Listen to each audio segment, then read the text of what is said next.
사실은 엄청나게 많은 구상적인 것들을 그 안에 단순한 도형 하나 안에 집어넣으려면 얼마나 많은 생각과 그거를 단순화시키고 자기의 마음을 들여다보고 했을지 우리가 작가의 마음을 좀 들여다보면서 이번 작품 전시를 좀 보시면은 훨씬 더 풍성하게 작품을 이해하실 수 있을 거라고 생각이 됩니다. 안녕하십니까. 도쿄 아트 투어의 프리 도슨트를 맡은 장수란입니다.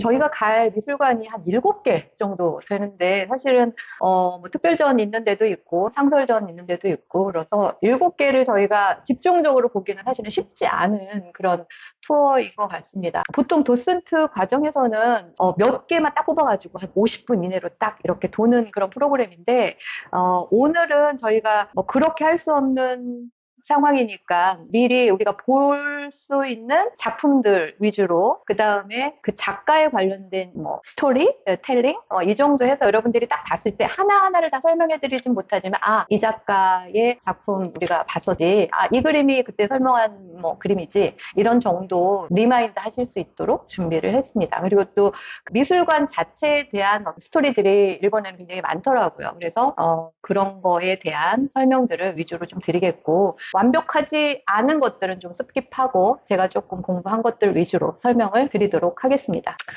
보통 저희가 지금 하루에 1개 아니면 2개 정도의 미술관을 가게 될 예정인데요. 주요 미술관으로는 지금 도쿄도 미술관, 호암미로 특별전이 있고 그 다음에 미쓰비시 1호관 박물관, 르누아르에서 세장까지 그다음에 서양 미술관에는 우리가 알고 있는 그 서양의 8세기, 19세기, 20세기의 그런 작품들이 굉장히 많이 있습니다. 그래서 그 3개가 메인이라고 보시면 되겠고요. 네즈 미술관은 일본의 작품이 있고 또 정원을 우리가 둘러볼 수 있는 기대되는 미술관입니다.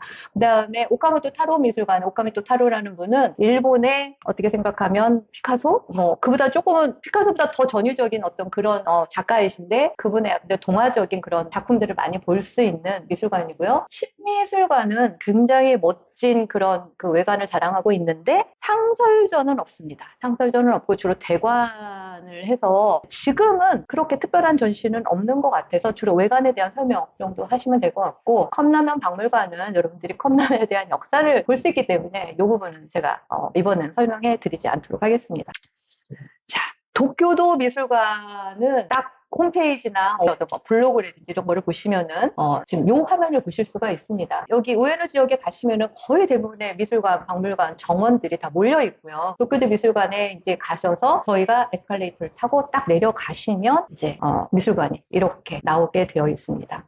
자, 도쿄도 미술관에 대한 이제 층 가서 이렇게 저희가 보시면 3개의 층으로 나와 있지만 주로 우리가 볼 수 있는 거는 1층과 층이 되겠고요. 제가 한번 동선을 쭉 봤는데 들어가서 나올 때까지 별로 헷갈리는 부분은 없어요. 거의 그냥 다 그냥 동선 따라서 다니시면 될 수 있도록 구성이 되어 있습니다. 그래서 여기는 그냥 쭉 들어가셔서 층층별로 같이 도시면 될 것 같고요. 지금 현재 여기서 열리고 있는 거는 호안미로 전입니다. 호암미로 여러분들 잘 아시죠? 스페인의 바르셀로나에 가시면 제 3명의 굉장히 유명한 화가들이 있습니다. 바르셀로나는 카탈루냐 지방이라고 하는데 이 지역에 그렇게 많은 세계적인 거장들이 있는데 혹시 누구이신지 선생님 혹시 아시나요?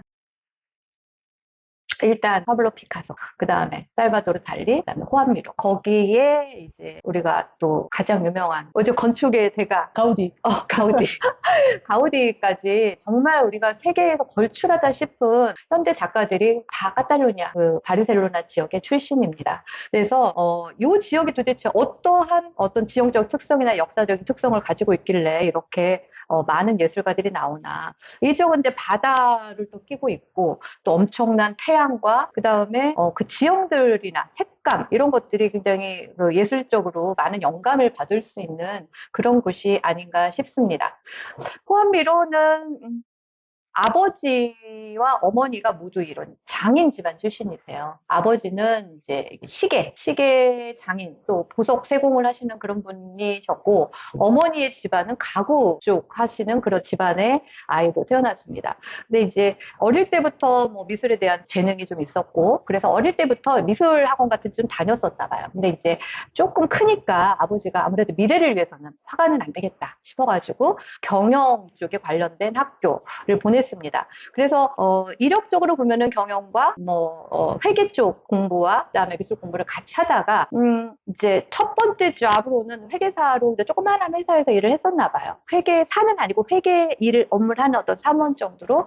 그러다가 몸이 좀 안 좋아가지고 그때 이제 고향으로 몬트레이그라는 고향으로 돌아가서 요양을 하게 됩니다. 그때 이제 몸이 안 좋으니까 네가 하고 싶은 거 해라. 또 우리가 또 아이들이 약해지면 부모님들은 또 다 아이에게 좀 저기를 집중을 하게 되겠죠. 그때부터 이제 본격적으로 그 수업을 시작을 하고 또 그림을 그리고 이렇게 살면서 이제 첫 번째 전시를 하게 되고 거기서 폭망하고 다시 이제 여기서 안 되겠다. 파리로 가야 되겠다. 그리고 또 파리로 건너갑니다. 파리로 건너가서 가장 유명했던 파블로 피카소를 만나고 또 거기서 또 전시를 합니다. 또 폭망하고 다시 돌아옵니다. 그래서 고향으로 왔다 갔다 돌아오면서 이제 자신의 어떤 색깔들을 찾게 되고 그때가 또 어떤 시기냐면 그 프로이드가 한참 이제 꿈에 대한 어떤 해석들을 나왔었고 파리에서는 어떤 초현실주의, 추상주의, 입체파 주의들이 마구 난립할 때 여러 야수주의까지 영향을 두루 받지만 결국에는 자기 화풍을 찾아서 어디에도 해당되지 않는 그런 화풍을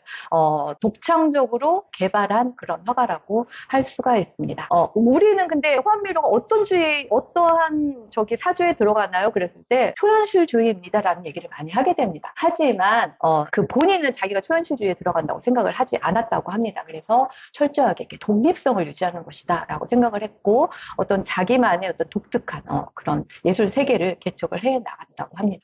이제 아까 제가 초현실주의 말씀을 드렸는데 초현실주의라는 거는 1924년에 이제 그 작가 중에 앙드레 브로통이라는 사람이 초현실주의 그 선언을 딱 했습니다. 그래서 이런 것들이 오토마티즘이라는 건데 뭐냐면 그냥 우연히 내가 낙서처럼 막 하는 거. 이때는 이제 어떤 시기였냐면 세계대전이 막 일어나고 막 그런 어떤 우리가 이성적이라고 생각했던 것들, 기술적이라고 생각했던 것들에 의해서 막 사람들이 전쟁에서 죽어나가고 파괴되고 이런 것들에 의해서 이성에 대한 반발이 막 일어날 때였어요. 그래서 그런 거 이성 다 필요 없고 우리가 정말 감성, 그다음에 우리가 무의식 중에 어떤 행하는 여러 가지 것들에 의해서 그림을 그려보자. 아니면 문학을 써보자. 이렇게 해서 이런 것들이 좀 전파됐었고 음악, 그다음에 미술, 예술 이런 쪽으로 오토마티즘 바로 그런 무의식 속에서 그려나가는 그런 기법적으로 막 발달을 할 때이고 그거를 미술사조에 적용한 게 바로 후안미루였습니다.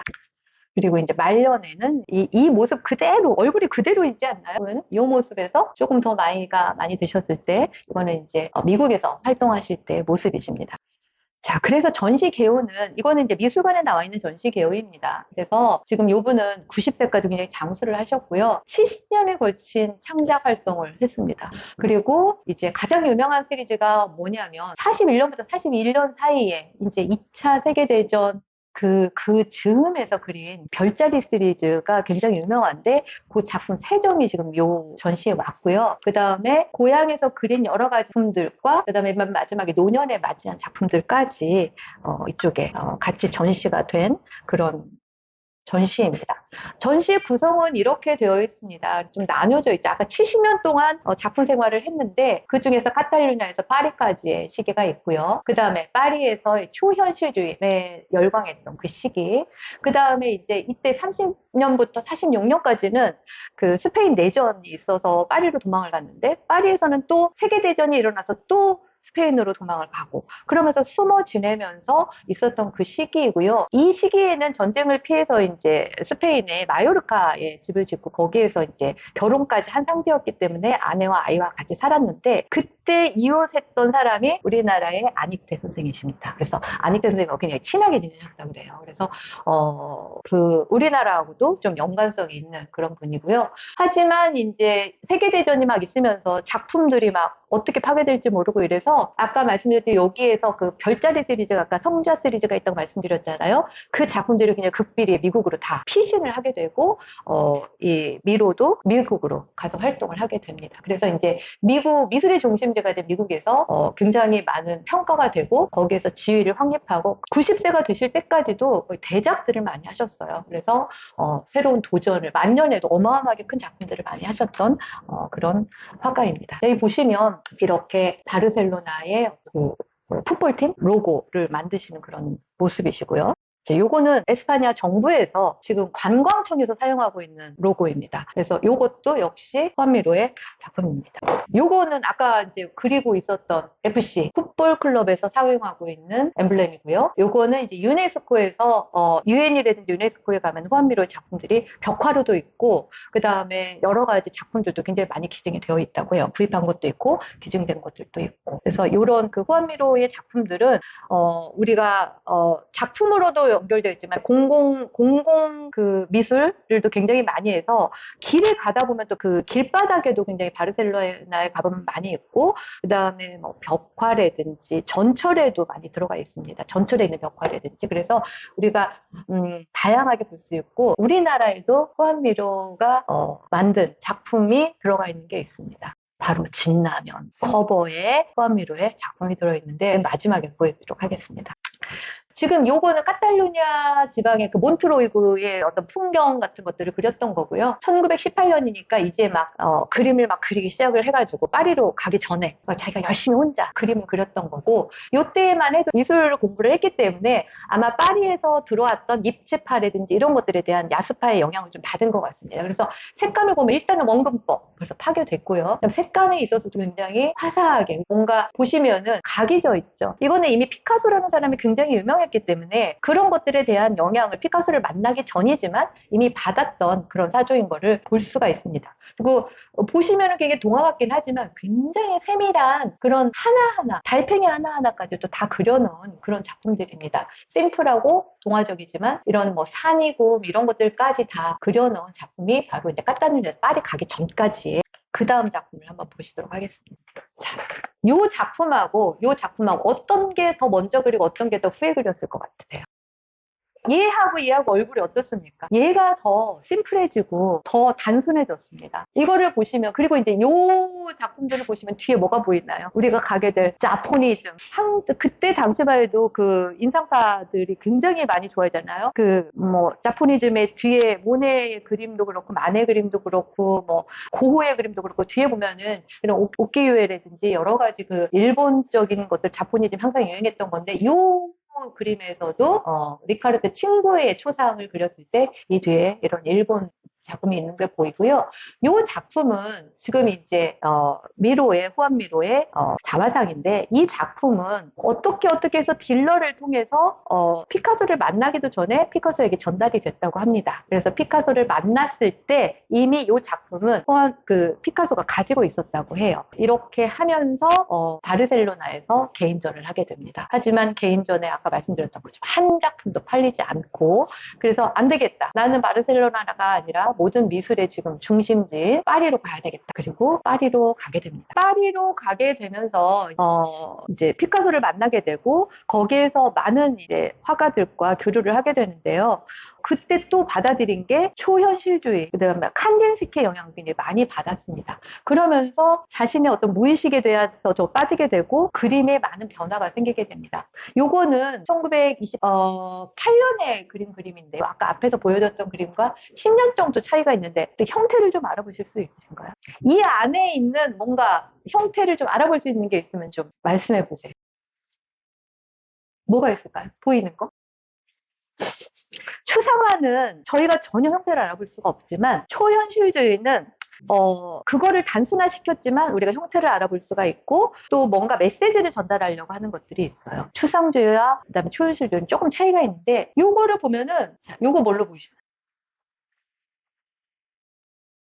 고양이든 강아지든 뭔가 동물로 보이시고 얘는 뭘로 보이시나요? 얘 기타? 기타나 뭐 약간 만돌이나 뭐 이거는 사람의 뭔가 손이 이제 이렇게 내려와 28년에 네덜란드로 여행을 했다고 합니다. 여행을 하고 나서 거기에 있는 극사실주의 네덜란드나 이런 플랑드르 지방의 작품들은 굉장히 세밀해요. 다른 데에 있는 작품들하고 굉장히 좀 다른데 어떤 작품을 카피가 아니라 모티브로 해서 그렸냐면은 이 작품을 모티브로 해서 그린 이 작품이 이 작품으로 탄생을 했습니다. 지금 보이시나요? 이 강아지는 얘로 태어나고 여기 있는 다양한 것들이 고양이는 이렇게 표시가 되고 기타를 치고 있는 누군가 그 다음에 바깥에 있는 네덜란드의 어떤 그런 풍경들 여기 이렇게 드러나게 되어 있습니다. 이렇게 자기만의 어떤 단축하고 상징을 이용한 그런 작품들을 만들어내기 시작했습니다. 자, 이 작품은 굉장히 유명한 작품인데요. 아까 지금 이거는 몇 년도냐면 1921년에서 22년 파리 시절에 이미 피카소와 교류를 하면서 만들어진 작품입니다. 아까 보여드렸던 작품하고 좀 비슷하지 않나요? 그죠? 근데 이 작품을 보시면은 여기에는 굉장히 다양한 도형들이 등장을 합니다. 동그라미, 네모, 그 다음에 이런 네모, 얘는 A다. 그 다음에 알파벳도 많이 등장을 합니다. 그래서 뭔가 상징성을 이용을 해서 작품에 이렇게 적용을 하기 시작을 했고요. 달팽이 하나하나, 아까 말씀드렸던 것처럼 아주 세밀한 부분 하나하나까지도 다 표시를 해놓은 그런 작품입니다. 이 작품을 포함해서 또 파리에서 전시를 하고 싶은데 어떻게 할까 하다가 조그만 카페에서 자기의 개인전을 하게 됩니다. 이때 찾아간 사람이 누구냐면 바로 해밍웨이가 이 전시에 찾아가서 이 작품을 5,000 프랑에 구매를 하게 됩니다. 그러면서 이 사람이 이렇게 얘기를 했습니다. 택시 지붕이 열려있던 탓에 바람이 순풍을 맞은 도처럼 캔버스를 부풀려 놓았다. 우리는 운전기사에게 천천히 가자고 했다. 그리고 집에 와서 이 작품을 걸었는데 가장 중요한 말은 이 작품은 스페인에 갔을 때 스페인에 대해서 느낄 수 있는 모든 것들이 들어있고 여러분이 스페인에 없을 때나 스페인에 갈 수 없을 때조차도 느낄 수 있는 그 모든 것들도 들어있다. 이 두 가지가 동시에 들어있는 작품은 그 어느 곳에도 없다라고 해서 너무너무 이 작품을 아꼈대요. 죽을 때까지 이 작품을 소장을 했다고 합니다. 그래서 이 작품은 그만큼 사랑을 받고 유명했던 작품이기도 하고요. 그 작품을 토대로 해서 만든 작품이 바로 이 작품입니다. 1년 정도 더 지난 다음에 만든 작품인데 이 작품은 조금 더 추상의 세계가 더 이제 형식화가 아까보다도 훨씬 더 단순화되고 또 더 뭐라 그래야 될까요? 구상이 없어졌죠. 나무도 보면은 굉장히 재밌죠. 나무에 뭔가 눈이 달려져 있고 귀가 달려져 있습니다.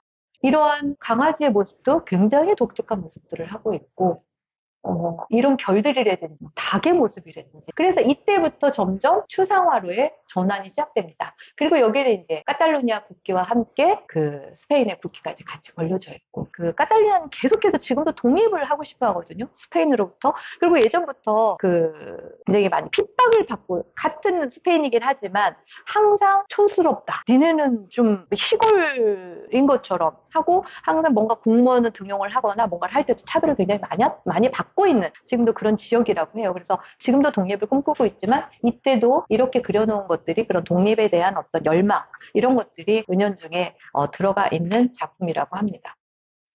스스로도 그렇게 말씀을 했어요. 미로가 이 작품의 농장이라는 작품에서 자기가 모티브를 해서 더 발전된 형태의 초현실주의 작품이다. 자, 이 작품의 제목이 모성입니다. 모성이 보이시죠? 이 작품은 어떤 형태가 다 사라지고 이 팔과 얼굴과 그 다음에 이건 몸이고 어떤 이거는 여성을 뜻하는 어떤 뭐 그런 뭐 심장일 수도 있지만 어떤 여자의 성기를 뜻한다고 얘기도 하고 엄마의 어떤 여러 가지 것들을 상징하고 있는 것들이고요. 이 팔에는 아이가 여기도 매달려 있고 여기도 매달려 있고 엄마의 이거는 가슴입니다. 가슴에 아기들이 다 매달려 있고 이랬을 때 포함미로는 여성을 더 이상 어떤 성적인 어떤 대상, 젠더로서가 아니라 어머니로서 이해를 하게 되는 그런 시기가 바로 이 시기입니다. 그래서 내게 여성은 어떤 행성이나 유성과도 같고 여성은 관능성보다도 출산의 근원에 대해서 논의해야 된다. 그래서 여성에 대해서 성적인 대상이 아니라 모성으로서 이해하려고 하는 그런 움직임이 많이 있었다고 합니다.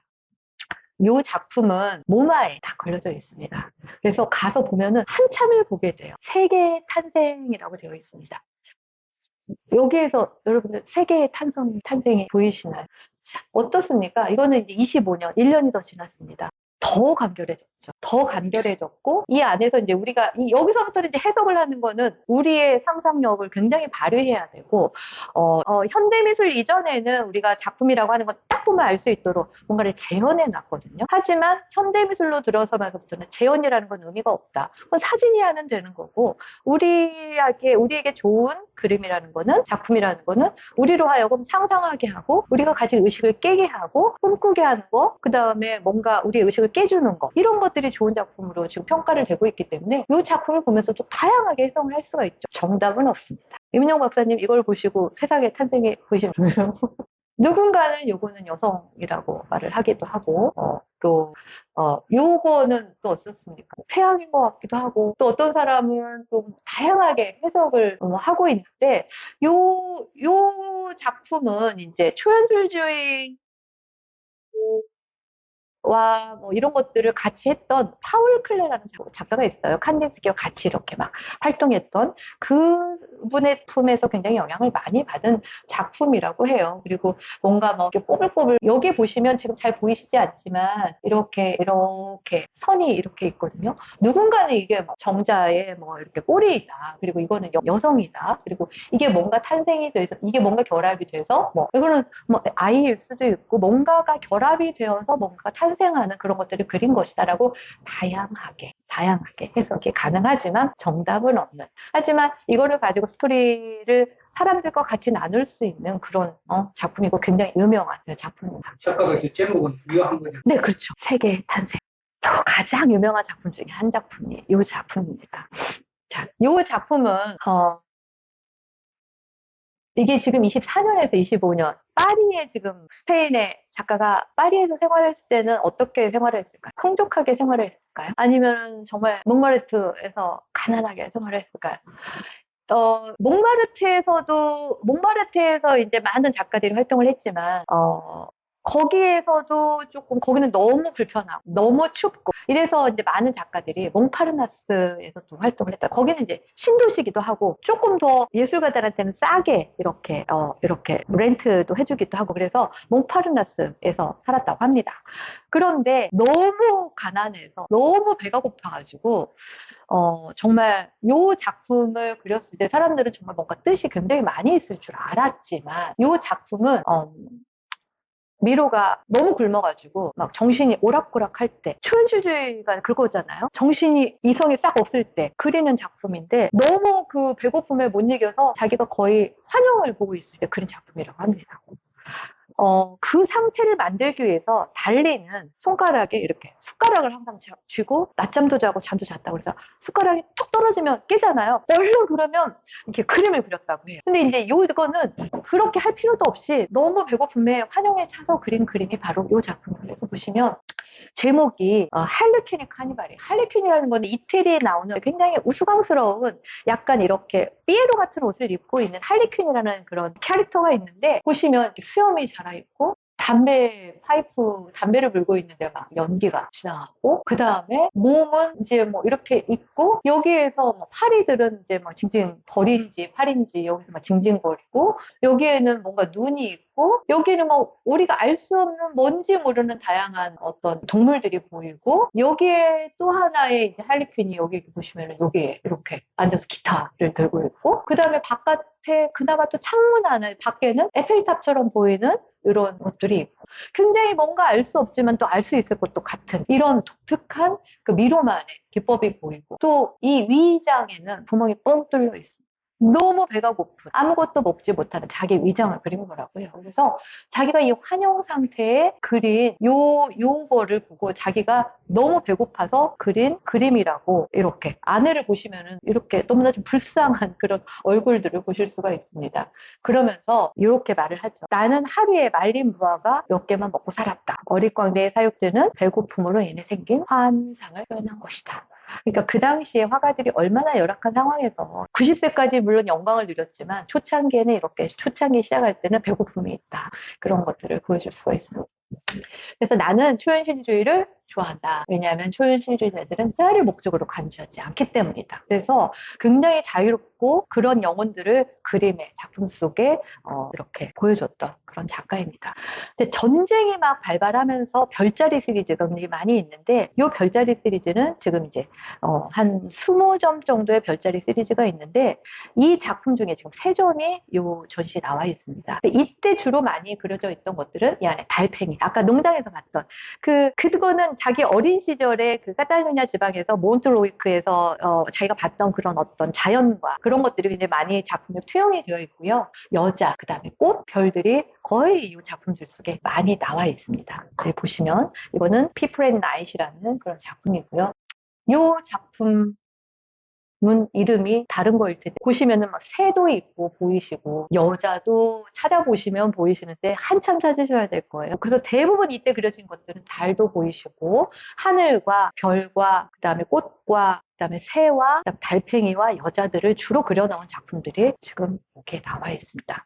그리고 요때 40년도에 이제 어떠한 그 스페인의 어떤 잡지에 얘가 기고와 글을 썼는데 그거는 이제 그 약간 스페인의 어떤 그 내전이 있을 때 반정부적인 글을 써서 굉장히 요주의 인물로 찍혔음에도 불구하고 그만큼 유명한 작가가 없기 때문에 벽화를 그려달라. 근데 거기에도 마침 이제 굉장히 반정부적인 벽화를 딱 그려놨어요. 그래서 피카소의 게르니카하고 요 작품이 같이 전시되면서 이제 완전 찍힌 거죠. 완전 찍혀서 잘못하면 좀 큰일 날 정도의 약간 스페인에서는 그 당시만 해도 좀 위험했다고 합니다. 이 당시에는 이제 파리에서 스페인으로 다시 돌아오는 아니요, 이때는 지금 파리에, 37년도에는 파리에서 그려낸, 이거는 파리에서 그린 거예요. 파리에 있는 공관에다가 그린 작품입니다. 실제로 파리가 나치한테 점령당한 그러면서 이제 이때 점령을 당하면서 조금씩 조여오기 시작한 다시 스페인의 마요르카로 가게 됩니다. 그래서 전쟁을 피해서 파리로 갔는데 파리에서 또 대전이 계속 전쟁이 일어나니까 또다시 스페인으로 가고 이렇게 하면서 마요르카에 숨어 살다가 마요르카에서도 이제 조금 더 힘들어지니까 안 되겠다 싶어서 뉴욕이 아니라 미국으로 건너가게 됩니다. 그래서 계속 전쟁을 통해서 40년대까지 돌아다니다가 2차 세계대전이 발발을 하면서 미국으로 건너오게 되죠. 이때만 해도 이제 파리에 있던 시절이었고 38년인가 마요르카로 다시 돌아와야 돼요. 37년, 6년 때 왔다 갔다 하면서 조금씩 지냈다고 해요. 최 작가는 파리에서의 다른 작가들하고 교류가 그렇게 달리 많은 편이 아닌가요?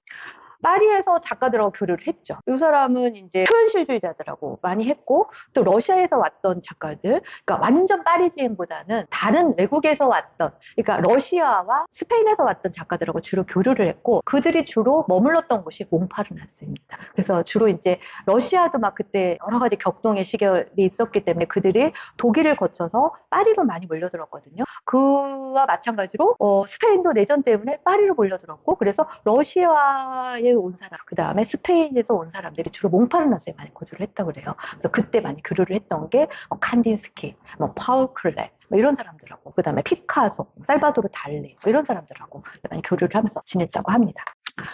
그때 또 초현실주의자들이 했던 것들이 뭐냐면 음악을 미술로 왜 표현을 못해? 라고 표현을 했던 것처럼 미로도 마찬가지예요. 나는 시를 이루는 단어처럼 음악을 이루는 음표처럼 색으로 그림을 그리고 싶다. 그래서 색에 대해서 굉장히 다양한 색깔을 썼고 그 다음에 카탈루냐 지방에서 그 강렬한 태양 아래서 자기가 봤던 색깔, 그래서 가면 가우디가 썼던 색깔들, 그 다음에 피카소가 썼던 색깔들, 미로가 썼던 색깔들 거의 비슷합니다. 노란색, 빨간색, 파란색 이런 색깔들이 굉장히 많이 있어요. 바다의 어떤 그런 파랑을 표현하고 태양을 생각하는 노랑과 이런 것들이 굉장히 색감이 많이 나타난다고 합니다. 그렇죠. 이런 작품들을 계속해서 표현을 했고, 그 다음에 이제 이때부터는 미국으로 이제 2차 세계대전이 막 저기 하니까 작품을 일단 미국으로 은밀하게 보내고 나서 이분도 미국으로 이민을 떠나게 되면서 가니까 열광합니다. 이제 미국에서는 2차 세계대전을 통해서 이 사람들이 거의 뭐 갑자기 졸부라고 표현하면 좀 그렇지만 무기 팔고 또 뭐 이러면서 그 다음에 모든 예술가들이 다 안전한 미국으로 갔기 때문에 유럽의 유명한 미술가들은 거의 다 미국으로 갔다고 보시면 되고 새로운 세계 중심지로 떠오를 때 요 미로도 미국에서 들어가서 굉장히 거장의 자기의 위치를 굉장히 확고하게 확립을 하게 됩니다. 그러면서 이런 공공미술도 하게 되고 설치미술 쪽까지 가게 되고 조금 더 심플해지고 이제는 회화뿐만이 아니라 조각, 벽화 이런 것까지 같이 진행을 하게 되고요. 이거는 이제 후안 미로의 그 미술관에 설치되어 있는 벽화이고요. 그 다음 이거는 후안 미로가 유네스코에 설치한 그런 바깥에, 오른쪽에 있는 거는 그 바깥에 외벽에 설치되어 있는 거고 이거는 내부 안에 있는 벽화들 이런 것들이 설치가 되어 있고 그다음에 70년대 이후로는 이제 또 이거저거 다른 어떤 굉장히 대작들을 같이 하면서 죽기 직전까지 이렇게 하고 우리나라의 진라면에 보시면 후안미로의 작품이 들어가요. 이거는 혹시 추파춥스는 누가 디자인했는지 혹시 아시나요? 달리, 살바도르 달리입니다. 어때요? 노란색이 다 있지 않습니까? 그래서 카탈루냐 지방의 어떤 태양을 나타내는 노란색은 그 아까 제가 말씀드렸던 바르셀로나 출신의 작가들이 굉장히 사랑했던 세계 아닌가? 색감이 똑같지 않습니까? 빨간색, 노란색, 빨간색, 노란색. 자, 우리나라에서 그래도 진라면에서 이런 수준 높은 작가의 색깔을 썼던 거를 보실 수가 있습니다. 그래서 이번에 가시면은 좀 이런 작품 보실 수가, 이런 작품들이 나옵니다. 아까 볼 수 있던 이 작품 다 두 개 다 나오네요. 그래서 이거는 현장 사진들이고요. 가서 보시면은 이런 작품들 이렇게 보실 수가 있고, 아까 설치되어 있는 이런 작품들도 보실 수가 있고, 그 다음에 이런 작품들. 이 작품도 굉장히 유명한데 미국 시절에 만들었던 제목이 무엇의 탈출인데 이 작품도 가서 보시면은 보실 수가 있으시고 이런 작품들 다 같이 가서 감상을 하실 수가 있으십니다. 이 작품이 너무 동화스럽고 아이들도 보면 호환미로의 작품을 굉장히 좋아하실 거고 미술을 하나도 모르는 사람이 봐도 뭔가 보면은 동화책이 나올 것 같은 느낌들로 근데 그 나이가 90에 돌아가셨을 때도 불구하고 이렇게 동심의 세계를 그대로 저기를 하고 있었고 그래서 보시면은 즐거운 작품 활동이 될 수가 있습니다. 그래서 이건 아까 설명드렸던 그런 것들 한꺼번에 정리해놓은 추현실주의와 추상화, 그 다음에 아까 말씀드렸던 상징주의와 오토마티즘, 그 다음에 색과 선을 사용한 작품, 이렇게 호환미로의 작품 세계를 요약을 할 수가. 자료를 찾다가 이런 작품이 이렇게 망라되어 있는 것들을 제가 좀 정리를 해놓은 거예요. 그래서 호환미로는 캠퍼스에 작업하는 내내 나는 그것을 사랑하게 되는 걸 느낄 수가 있습니다. 그 사랑은 천천히 이해하면서 생겨나는 것입니다. 라고 말을 했습니다. 그래서 그 오랜 시간 동안 70년의 작품 생활을 통해서 사실은 엄청나게 많은 구상적인 것들을 그 안에 단순한 도형 하나 안에 집어넣으려면 얼마나 많은 생각과 그거를 단순화시키고 자기의 마음을 들여다보고 했을지 우리가 작가의 마음을 좀 들여다보면서 이번 작품 전시를 좀 보시면은 훨씬 더 풍성하게 작품을 이해하실 수 있을 거라고 생각이 됩니다. 그렇게 오래 장수를 하면 회작이라든가 작품성이 좀 떨어진다 해야 될까? 거의 없습니다. 항상 새로운 거를 연구하고 굉장히 왕성히 활동을 하셨다고 합니다. 보통 화가들이 이제 나이가 들면 뭐 눈이 안 보인다거나 류마티즘에 걸린다거나 그래서 작품에 좀 변화들이 굉장히 많이 생기거든요. 우리가 모네의 수련을 보셔도 모네 같은 경우에도 대작을 하셨지만 점점 형태가 흐려지는 이유 중에 하나는 눈이 거의 보이지 않으셨다고 그랬고 르누아르의 작품도 처음에는 붓질이나 이런 것들이 굉장히 섬세했지만 점점 거칠어지고 좀 터프해지는 이유는 류마티즘 때문에 거의 작품을 못 그린다거나 이랬지만 거의 돌아가시기 전까지 건강하셨다고 특별한 지병도 없으셨고 그리고 나이가 이제 많이 드셨을 때는 대작을 하기가 굉장히 어렵다고 해요. 근데 이분은 뭐 다양한 분야에서 끊임없이 작품 활동을 하셨던 그런 분이에요. 네. 폴크레하고의 함께 취진 부분을 약간 느낄 것 같은데 그런 부분 있는 겁니까? 제가 그냥 폴클레랑 붙이는 부분이 당연히 있죠. 영향을 많이 받았어요. 에서 있을 때부터 작품의 영향을 받았었고 그분들이 다 초현실주의 선언을 하면서 뭐 청기사파로 할 때부터 계속 연결이 되면서 당연히 영향을 받았고 그다음에 미국에 갔을 때는 조금 더 심플해지고 좀 이제 힘들었던 시기하고는 또 다르죠. 조금 더 성공했고 미국에서 어떤 그런 자본들이 들어왔고 근데 이게 꼭 초현실주의라고 할 수도 없는 게 영향은 받았지만 초현실주의하고는 조금은 또 결이 다르게 또 가기도 했어요. 초현실주의에는 점점 더 좀 선이라든지 이런 다양한 어떤 기법들이 우리가 또 알 수 없는 약간 형태를 알아보기가 힘든 약간 그런 것들을 많이 발전을 했지만 미로의 작품들은 상징화시켜서 이거를 세모나 동그라미나 이런 거 안에 넣고 또 다른 어떤 자기만의 독특한 그걸로 갔기 때문에 영향은 받았지만 결이 같다고는 할 수가 없습니다. 이 양반이 그전에 오기 전까지 상당히 이제 뭐 가난하게 그런 사람만 한민국이 60년대 같은 부자 동네에서 대중이 원하는 것을 쓸 수밖에 없는 그거는 제가 작가가 아니기 때문에 모르겠지만 미국에 간 거는 40년대니까 40년대만 해도 이 작가가 뭐 경제적으로 그런 시대는 아니었고 자기 작품 세계에 대해서 한 번도 뭔가 휘둘러 본 적은 없는 작가라는 생각이 듭니다. 왜냐면 이렇게 휩쓸릴 수 있거든요. 그 시대의 조류에 따라서. 하지만 이 작가의 아까 제가 쭉 보여드렸던 것처럼 그 성좌 이후, 그러니까 파리 시절 이후로는 거의 자기 화풍을 만들어 나갔던 작가고 어디에도 어떤 사조에 딱히 맞춰서 들어가지 않습니다. 그래서 자기의 어떤 내면이 굉장히 단단했던 작가가 아닌가 그런 생각 그리고 자기의 동심을 계속해서 가지고 있었던 작가가 아닌가 그런 생각이 듭니다.